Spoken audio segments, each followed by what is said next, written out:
మోదీ సర్కార్ కాంగ్రెస్ పార్టీ ప్రతిష్ట దిగజార్చడంతో పాటు సోనియా రాహుల్ గాంధీపై కుట్రలు చేస్తోందన్నారు మంత్రి జూపల్లి కృష్ణారావు. దేశం కోసం త్యాగాలకు పాల్పడిన కుటుంబంపై కేంద్రం తప్పుడు కేసులు పెడుతోందన్నారు.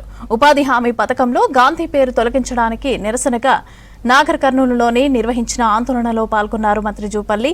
ఇక బీజేపీ ఎన్ని కుట్రలు చేసినా భవిష్యత్తులో తప్పకుండా ఢిల్లీలో కాంగ్రెస్ సర్కార్ వస్తుందని, రాహుల్ ప్రధాని కావడం ఖాయమని అన్నారు.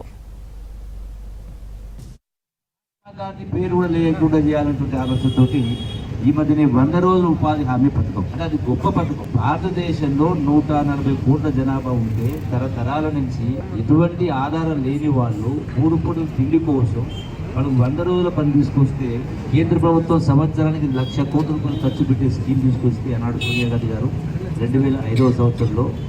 ఆ స్కీమ్ కూడా 100 రోజుల పథకాన్ని కూడా నీరు కార్చే కార్యక్రమం చేసి జవహర్లాల్ నెహ్రూ గురించి చెప్పాల్సి వచ్చినప్పుడు వారి యావత్ ఆస్తి అంటే మోతీలాల్ నెహ్రూ కుమారుడు జవహర్లాల్ నెహ్రూ గారు వాళ్ళ యావత్ ఆస్తిని మొత్తాన్ని కూడా దేశ స్వాతంత్రం కోసమే మొత్తం దారాదత్తం చేయడం జరిగింది. అంటే మొత్తంగా అసలు ఆ స్కీమునే ఎత్తేయాలి, ఆ స్కీముని 100 రోజుల ఉపాధి పథకాన్నే ఎత్తేయాలన్న ఆలోచనతోటి దానికి మహాత్మా గాంధీ పేరు ఉంది. MNREGA, Mahatma Gandhi national rural employment guarantee scheme అంటే మహాత్మా గాంధీ పేరు ఉంది కాబట్టి ఆ పేరు రూట్ చేయాలి, ఆ స్కీమ్ని ఎత్తేయాలని చెప్పని ఆలోచిస్తూ ఉన్నట్టే ఇది కోట్లాది ప్రజల పొట్టగొట్టడమే, కోట్లాది మంది పేదవాళ్ళ పొట్టగొట్టడమే తప్ప ఇంకొకటి కాదు. ఈ రోజున 10 సంవత్సరాలు దాటింది, 12 సంవత్సరాలు విజయ ప్రభుత్వం వచ్చింది.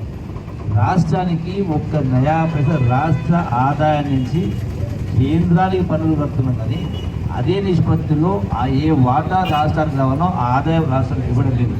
ఒకవైపు ఇవ్వకపోగా మన ఆదాయాన్ని మనకి ఇవ్వకపోగా అక్కడ కట్ చేసుకుంటూ జిఎస్టీ పేరు కట్ చేసుకుంటూ మళ్ళీ ఈ అదనంగా భారం మీరే భరించాలి ఉపాధి హామీ బట్టే ఎందుకంటే దుర్మార్గం లేదు. కాబట్టి ఈ రోజున ఇది ఎన్ని ఎత్తులు కుయుక్తులు చేసినా కూడా కాంగ్రెస్ పార్టీని కదలేరు.